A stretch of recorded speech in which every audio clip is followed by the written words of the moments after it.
guys, it's Kitty again. I'm doing a deck profile on Revelation. After set 11. So without further ado, let's get into it. This is my starter, Naki Sawame. What she does is GB1, put her into the soul. If I choose one of my rear guards, stand it. If I stud it, draw a card. Trigger wise, 4 heals. I like which of the big pots, Laurier. So that's 4 heals. 4 crit. Just the Fenrir crit, which you can pretty much tell we're running at least a Fenrir on this deck now.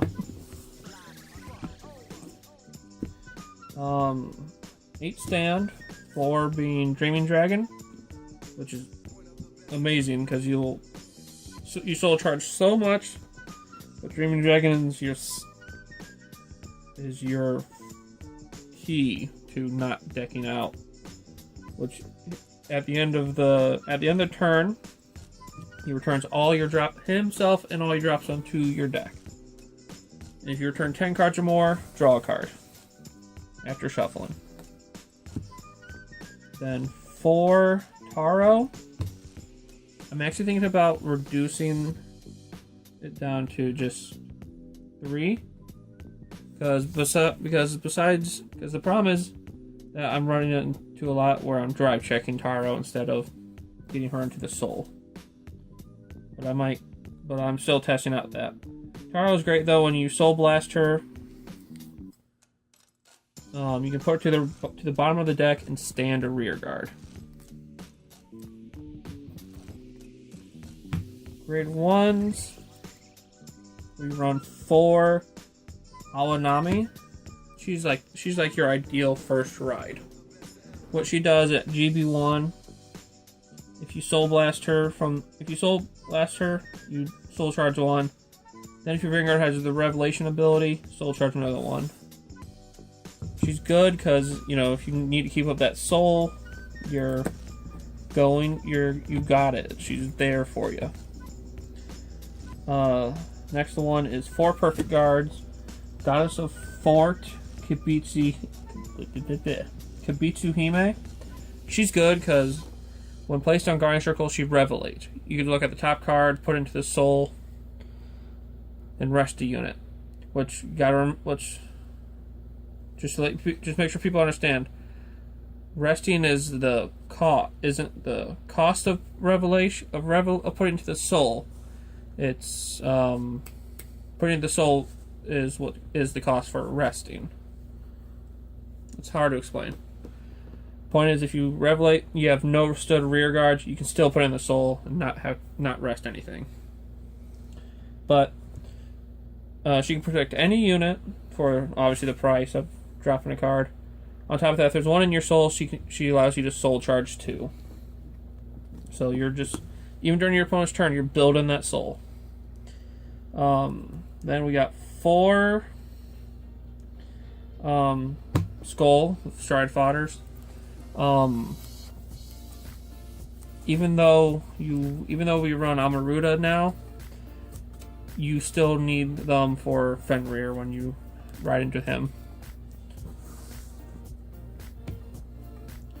And then 2 Detect Angels. Detect Angels good when one of your other units is rested due to the Revelate ability. Once per turn, she gains 4,000 power. It's great because she has her own Revelation ability, so it means her own skill can cause her to gain 4,000 power. Grade 2s, we got 4 Kotonoha.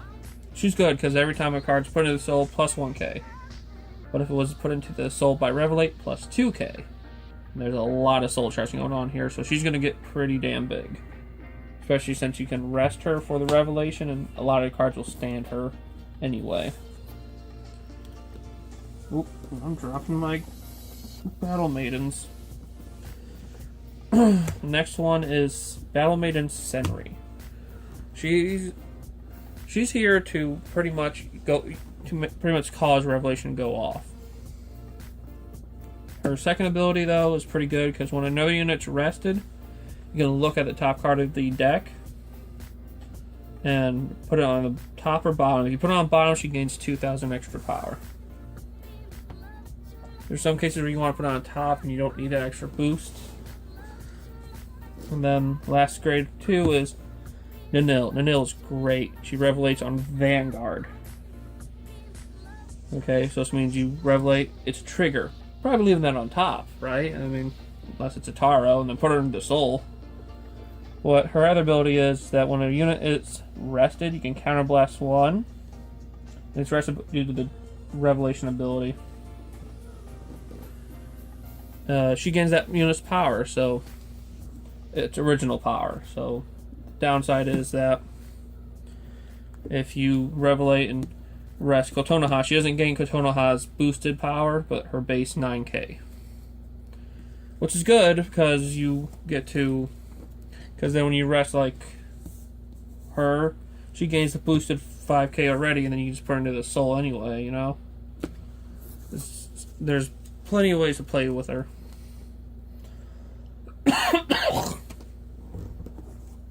Grade 3s, we got 4 Mythic Beast Fenrir. He's good because for free he adds 3 cards to your soul on stride, and then when you soul blast any of them, you can counterblast 1 once per turn to call it to rear guard.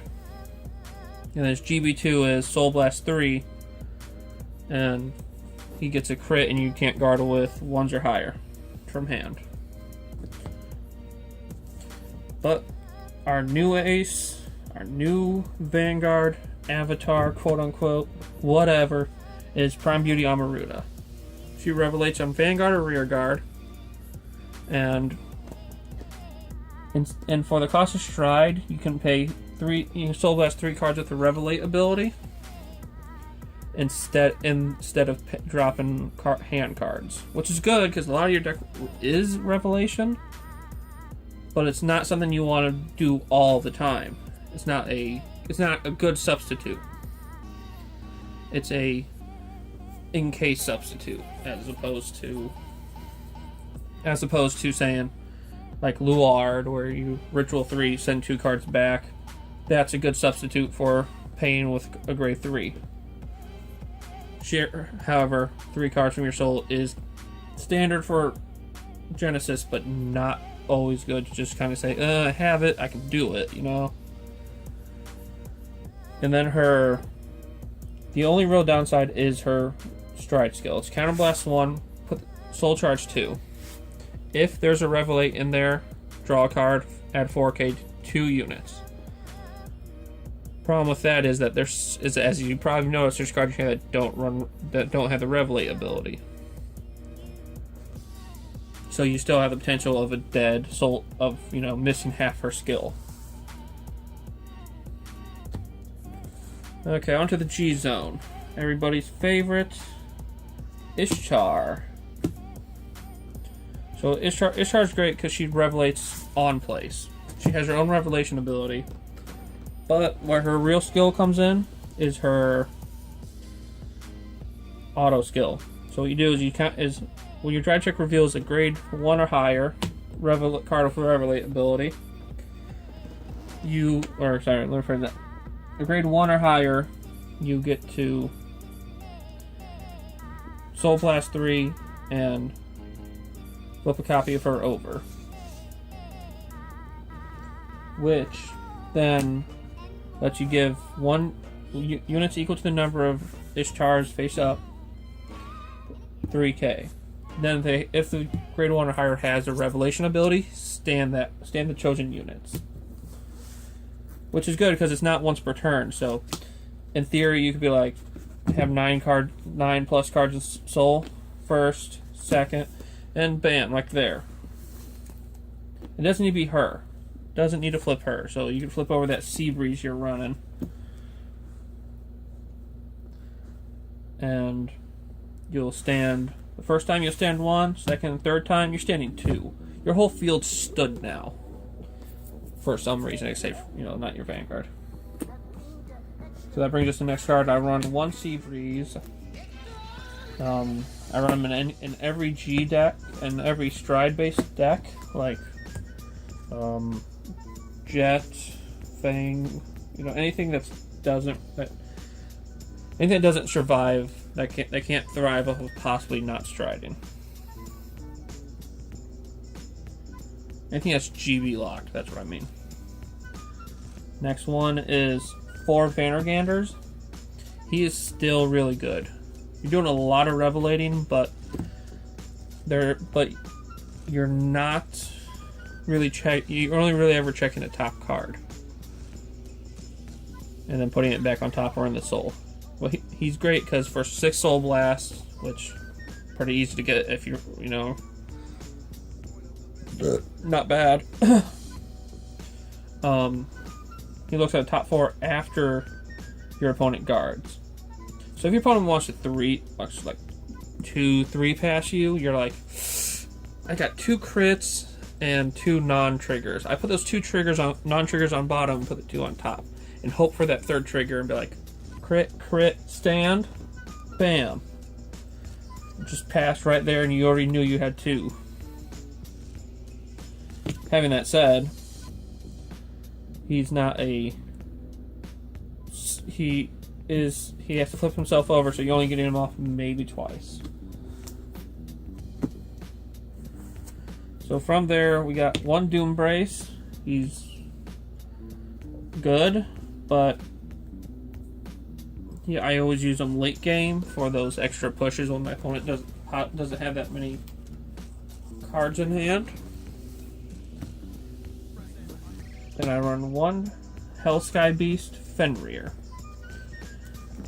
He's great because he has a continuous GB2 where he changes the Revelate ability to where you don't need to rest anything, but you put 1 card, look at the top 2, put 1 in soul, put 1 back on top of the deck.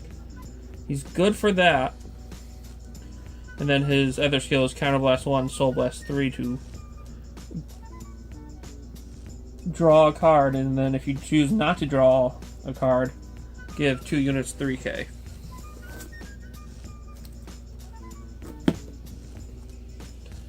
Then I run 1 GB8. So her skill is great for this deck at least.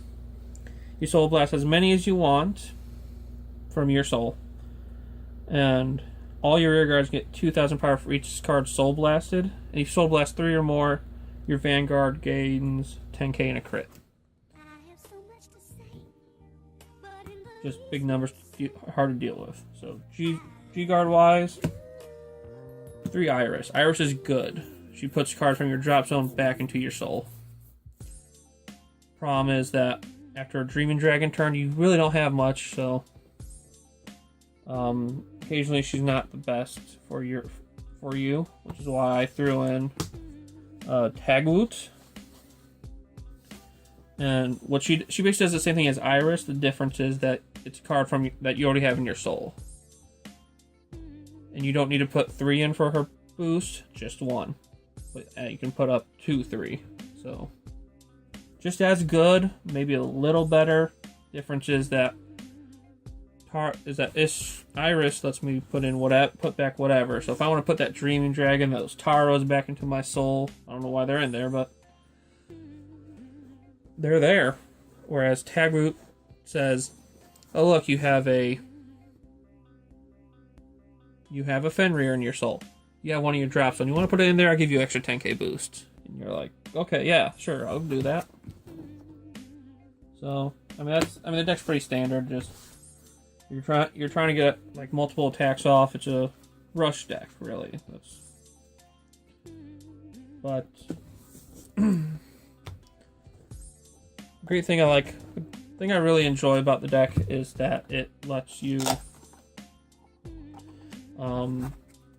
with the Fenrir and Amaruda, it lets you kind of play the way the situation calls for. Where there's times where I'm like, Amaruda is going to be best on the Vanguard or Fenrir, because in my locals we got a lot of control-based decks like Blade Master, Dominate, Link Joker. I mean, there's a lot of them, and Amaruda is good for it for you know, keeping a light formation. But when you need those extra stuff, you can always count on Fenrir's stride skill to help you out. The only real downside is there's no counter charge to the deck. There's almost no way for you to counter charge anything out of this deck.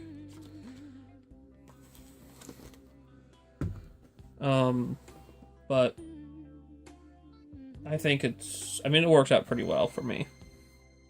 If you guys are interested, build a deck.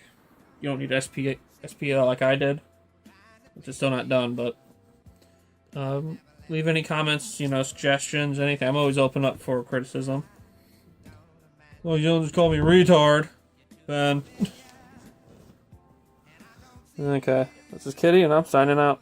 Hey guys, Camille here! It's time again for the IYG Stand-Up Series, October 14th at Yeti Gaming. This one's looking to be bigger and better than the first. Amazing prizes, exclusive playmats, and a chance for buys at Bushy Road events. Time is running out to sign up, so pre-register your spot today. Imagine your goddess.